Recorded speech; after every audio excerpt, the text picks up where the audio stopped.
मदन मोहन जी के मंदिर में झाड़ू का काम करते थे। उनका नाम था काले खां। क्या नाम था? काले खां। काले खां बड़े प्रसिद्ध हैं। मैंने उनका चरित्र पढ़ा भी है, श्री काले खां जी का। तो काले खां जी के नाम से आज भी मदन मोहन जी की आरती होती है। तो ऐसा होता ही नहीं कि काले खां को प्रणाम नहीं करते। देखो कितनी बड़ी बात। हमारे हिंदुओं के इष्ट ठाकुर जी हैं और उनकी आरती होती है। तो आरती में एक विजातीय व्यक्ति का स्मरण किया जाता है, तब आरती संपन्न होती है श्री मदन मोहन लाल जी की। तो काले खां जो थे वो झाड़ू का काम करते थे मंदिर में। अपना घर चलाने के लिए उन्होंने ये कार्य स्वीकार किया। तो काले खां एक विजातीय व्यक्ति, हिंदू भी नहीं था, केवल अपने घर को चलाने के लिए झाड़ू का काम करता था मंदिर के पास। इसी बहाने उसको कभी कभी मदन मोहन जी दिख जाते थे। अब देखते देखते झाड़ू लगाते लगाते अब उसकी आदत में आ गया कि अब वो बिना श्याम सुंदर को देखे रह नहीं पाता। रोज मंदिर में जाता, झाड़ू लगाता और पीछे सीढ़ियों पे ही खड़ा हो जाता। अंदर तो जाने की उसको अनुमति नहीं थी। तो वहीं से भीड़ जब इधर उधर होती थी तो बीच में से थोड़ी सी झांकी श्री मदन मोहन जी की उसको दिख जाती थी। मानो उसको ऐसा लगता था उसका हृदय परम शीतल हो गया हो, परम आनंदित हो गया हो। धीरे धीरे भक्ति प्रस्फुटित होने लगी हृदय में। अब तो ये स्थिति हो गई कि मंगला में पहुंच जाता और शयन करा के ही घर आता था वापस। और इससे परिणाम ये हुआ कि पत्नी जो थी काले खां की वो बड़ी बरसती थी। परिवार के लोग उसको काफिर बोलते थे। बोले बताओ, जन्मा हमारे कुल में, कभी खुदा को तो याद करता नहीं, वहां पत्थर पूजने चला जाता है। इस प्रकार की बातें बोलते। लेकिन उसको किसी से कोई फर्क नहीं पड़ता। वो तो और आनंदित हो गया जब उसकी पत्नी उसके बिल्कुल विपरीत होती चली गई। तो वो तो और खुश हो गया। बोले बढ़िया है, जो बीच में दोपहर में भोजन करने घर जाता था उसका भी मन नहीं करता मेरा। क्यों? चिक चिक करेगी, लड़ेगी मुझसे, इससे बढ़िया मंदिर में पड़े रहो। तो काले खां को तो और अच्छा लगता। पत्नी बेचारी ऐसी विमुख हो गई कि अब तो वो पूरा दिन ही मंदिर में ही निकालता। लेकिन काले खां की व्यवहार धर्म में एक पीड़ा थी कि उनको कोई संतान नहीं थी। घर परिवार के लोग सब उसको बहुत डांटते थे। बोले अरे तू खुदा को भजा कर, वो तुझको संतान देंगे, वो तेरे को बेटा देंगे, तू किसको भजने चला जाता है? खुदा को पुकारता ही नहीं है, इसीलिए तो तेरे बालक नहीं हो रहा। अब तो रोज की इतनी चिकचिक हो गई कि काले खां एक दिन मंदिर गया। मंदिर गया, मदन मोहन जी का श्रृंगार दर्शन कर रहा था दूर खड़े खड़े। बोले हे मदन मोहन लाल जी, मुझे पुत्र की कामना नहीं है, मुझे संतान की कामना नहीं है, पर आपकी भक्ति करने में, आपसे प्रेम करने में बाधा बनती है मेरे परिवार के लोगों की बातें। और वो बातें तभी खत्म होंगी जब मेरे घर एक पुत्र हो जाए। हे नाथ, मुझे पुत्र की कामना नहीं, मेरी कामना तो ये कि सब चुप हो जाएं और मैं आपकी भक्ति करता रहूं। इसके लिए आप मुझे एक पुत्र दे दो। देखो कितने बढ़िया ढंग से ठाकुर जी से पुत्र मांगा।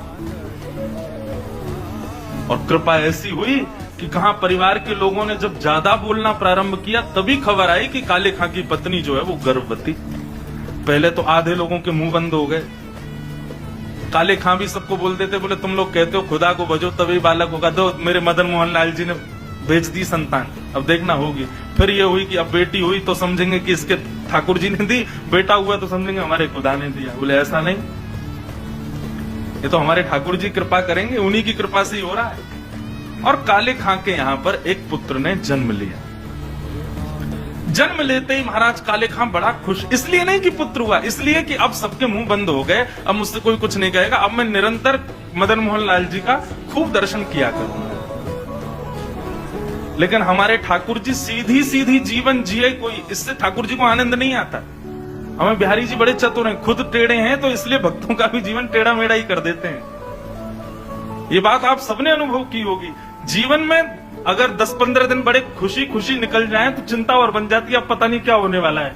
10 दिन से कुछ हुआ नहीं है मेरे साथ, निश्चित कुछ तो होगा। अब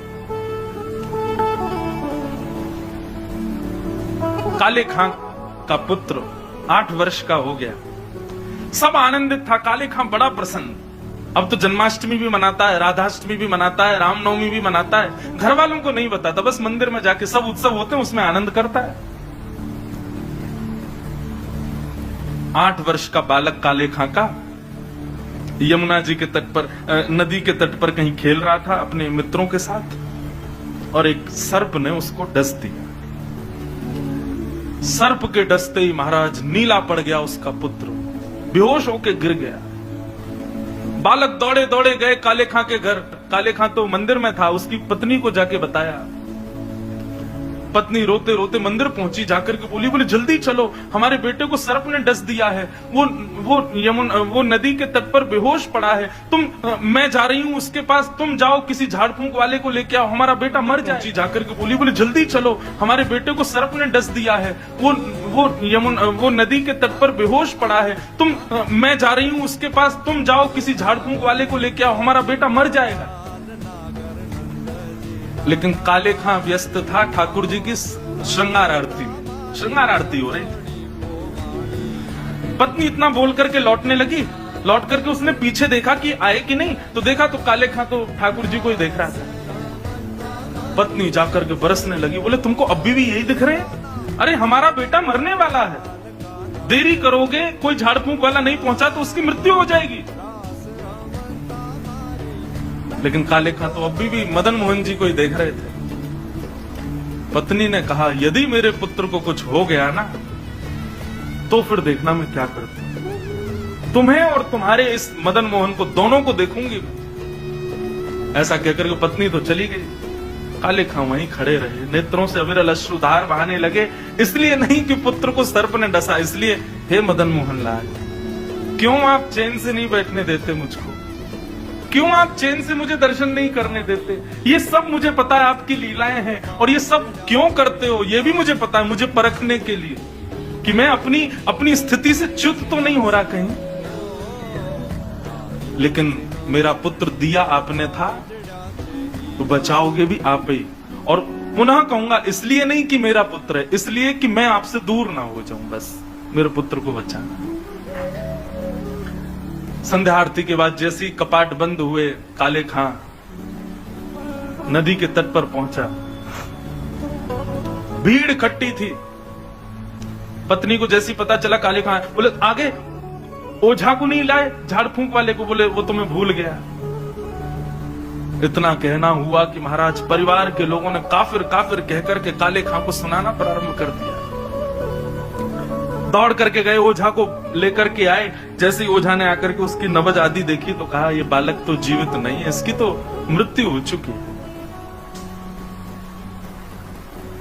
सब रोने लगे। काले खां की पत्नी ने अपने पुत्र को गोद में उठाया और ले गई, और मदन मोहन जी के द्वार पर जाकर के अपने पुत्र को रख दिया। बोले बहुत कहते थे मदन मोहन लाल जी ने दिया, मदन मोहन लाल जी ने दिया है, तो ये जीवित करके दिखाएं इसको अब। और यदि ये जीवित नहीं हुआ, खुद भी मर जाऊंगी, तुमको भी मार दूंगी, और पूरे परिवार को नष्ट कर दूंगी इन्हीं की दहली पर।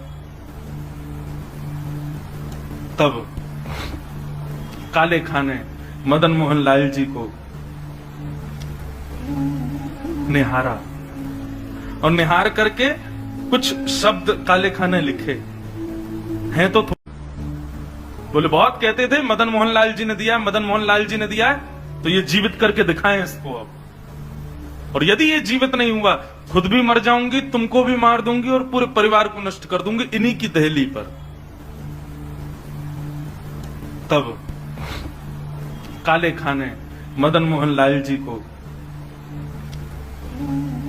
निहारा, और निहार करके कुछ शब्द काले खां ने लिखे हैं। तो थोड़े उर्दू के अल्फाज, लेकिन हैं बहुत सुंदर। इनमें से कई शब्दों के अर्थ तो मुझे भी नहीं पता, उर्दू में है।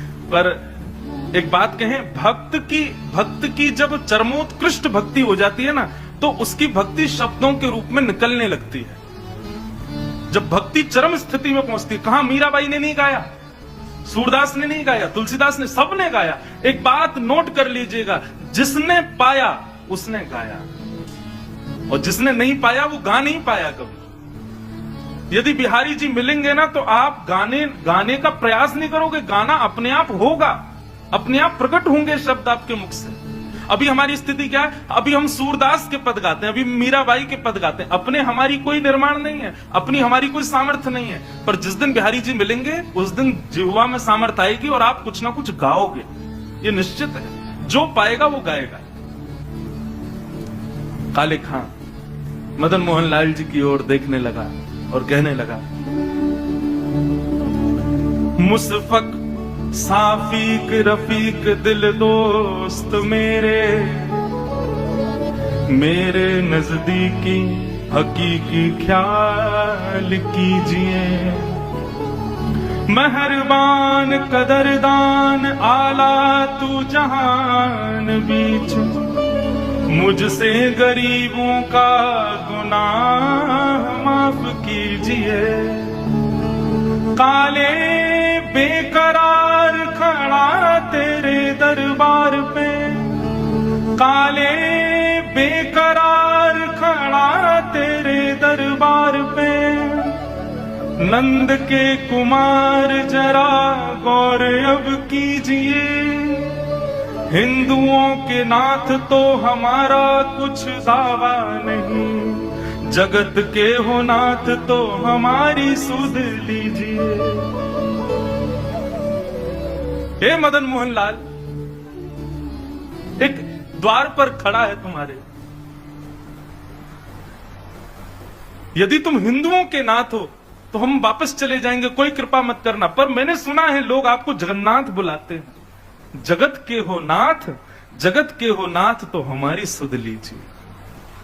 बस ये बात कहनी हुई, नेत्रों से अविरल अश्रुधार बहने लगे काले खां के, और देखते ही देखते जैसे अश्रुधार का एक बिंदु नीचे पड़े हुए काला पड़ गया था पुत्र विष के कारण, जैसे एक बिंदु जाकर के उस पुत्र के मुखमंडल पर पड़ी, पड़ते ही उसका जो काला वर्ण हो चुका था वो श्वेत होने लगा, और धीरे धीरे पुत्र ने आंख खोलनी प्रारंभ करी, उठ करके बैठ गया, देखने लगा, जल पी करके बोला, अब्बा अम्मी, जो उसके माता पिता थे उनको उन्हीं शब्द में पुकारा, बोले कि वो कहाँ गया?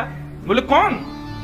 अरे अभी जो यहाँ खड़ा था, मेरे समान छोटा सा बालक था, मेरे जैसा ही सांवला उसका वर्ण था, मोर मुकुट पहने थी, बहुत सुंदर उसकी मुस्कान, उसके ऐसे सुंदर नेत्र थे, वो मेरा सखा है, वो मेरे गले में गलवैया डाल करके खड़ा था, कहाँ गया वो? और ये भाव देखते ही वहां खड़े जितने लोग थे सबने मदन मोहन लाल जी को दंडवत प्रणाम किया। सब समझ गए, बोले किसने की है कृपा हमको पता। तब से लेके आज तक श्री मदन मोहन लाल जी की आरती होती है तो आरती होते ही वहां का एक आरती पूर्ण होते ही एक पंक्ति गाई जाती है, कारे के बेटा को जब कारे ने खाया, कारे के बेटा को जब काले ने खाया, कारे की कविता सुन बेटा जिवायो है। काले खां के बेटा को जब काले नाग ने खाया तब काले खां की कविता सुन करके उसके बेटा को जिवाने वाले बोल मदन मोहन लाल की जय।